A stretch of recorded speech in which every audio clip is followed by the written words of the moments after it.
Hi, my name is Claire Mould and I've worked in health and social care for over 30 years. All of those years have been an absolute privilege, and especially the last 15-20 where I've been in a CEO position running care services. Obviously, like everybody else, when I'm sort of sounding slightly hesitant about saying it's a privilege, it's also been incredibly challenging. It's been very difficult. Here we are, I'm doing this recording on a Monday morning, and I'm coming to you fresh of a weekend when we had to cover shifts because somebody phoned in ill, and it's holiday time because it's August and you're trying to ring round getting cover and sort of getting people in, ringing round, drawing on good souls to come in and cover shifts, even though they've already done weekend shifts themselves. And then we come straight into Monday and you're looking at trying to fix the agenda for the rota ahead.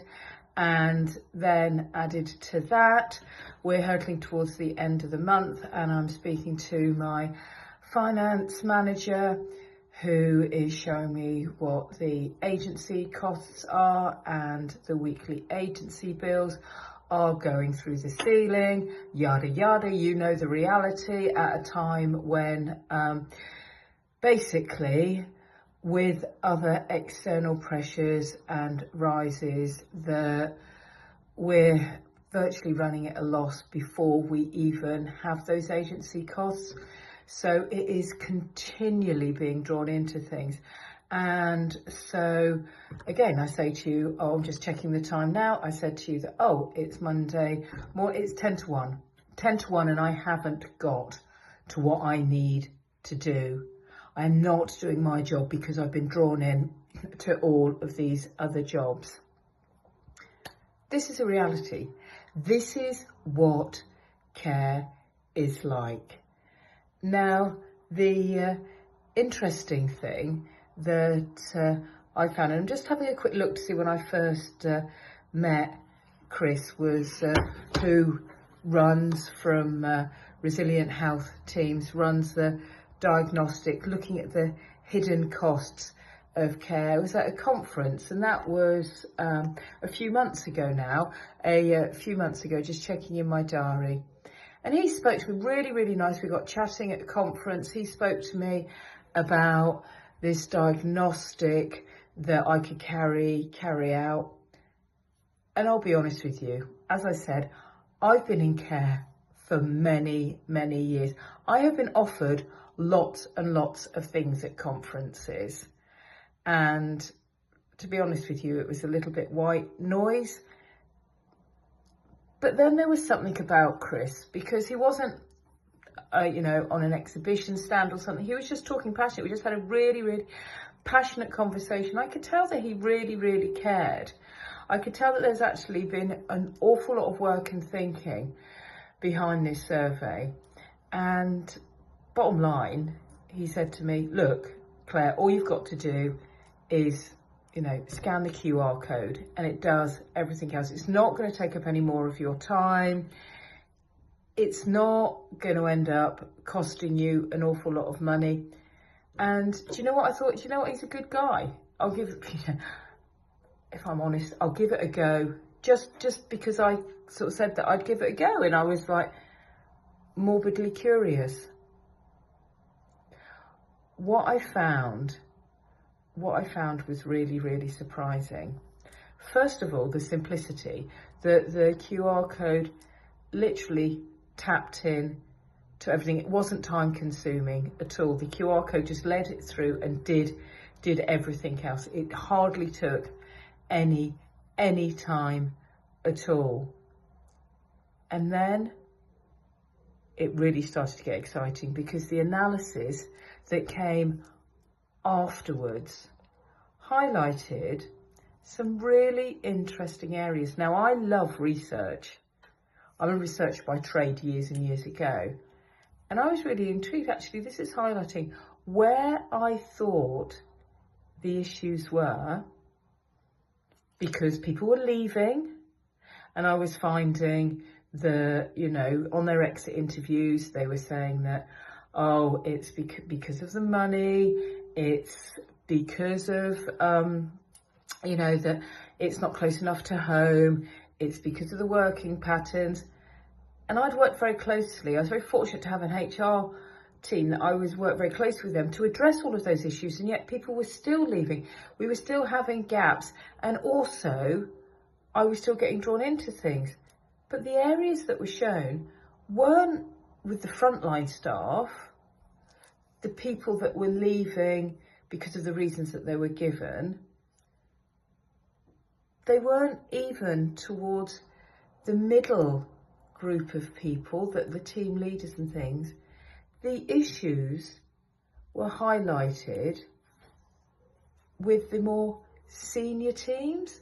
The people that I thought were the real dependables, the ones that I knew were the steady eddies that had been there for a long time, that they were the ones that I would go to. Now we get even more interesting because they weren't doing anything wrong. I knew that I was doing regular supervisions with these guys. I was having regular meetings with them.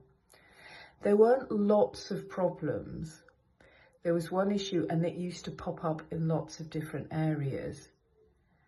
And I thought, okay, so we started to have some conversations about this and make some changes. And it had highlighted that there were some very simple small changes that my senior team could make that actually started to have a huge impact. Firstly, it was that the whole thing that as I was getting drawn into things, they were getting drawn into things as well, which means that they weren't focusing on key parts of their role. So nobody was guiding in a specific area. So everybody was sitting on the bus, but they were all sitting on the wrong seats and doing the wrong things. And so we were all getting drawn into areas where we didn't. So I actually worked with them to say, no, actually just keep focused on what you need to be doing. And they did. And also, with regard to keep focused on what you'll need to be doing, you don't need to be a superhero. Because they were so conscientious, they weren't taking their breaks. Sometimes they weren't taking proper time off or annual leave. And it was basically, they were poor role modelling. And of course, the more junior members of staff were saying, like, well, I don't want to go into leadership. This isn't something that I want to get into. And what was happening was the people that were getting influenced by them were seeing poor role models and thinking, well, I don't want to go on to do that. So they weren't invested in it. And the individuals that were doing those things were getting burnt out. And so they weren't doing things to the best of their ability. And not only were they getting burnt out, but they weren't doing the jobs that they were meant to be doing. There were some simple fixes. Now, these were things that we needed somebody external to come in, because according to my supervisions, these guys were doing exactly what they meant to be doing. They were very, very dedicated. Everybody else was doing what they should be doing. I was across things. I was doing monitoring, but I was getting so drawn into things that I know the importance of stepping back.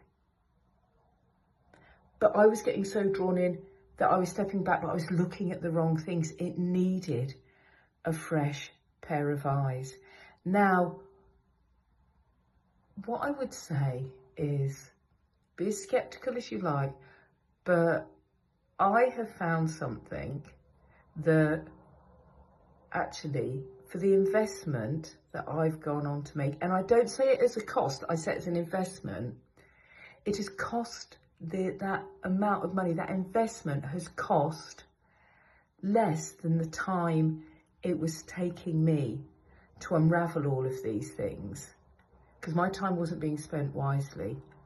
And also, very, very quickly, this is why I wanted to double check when I first met Chris.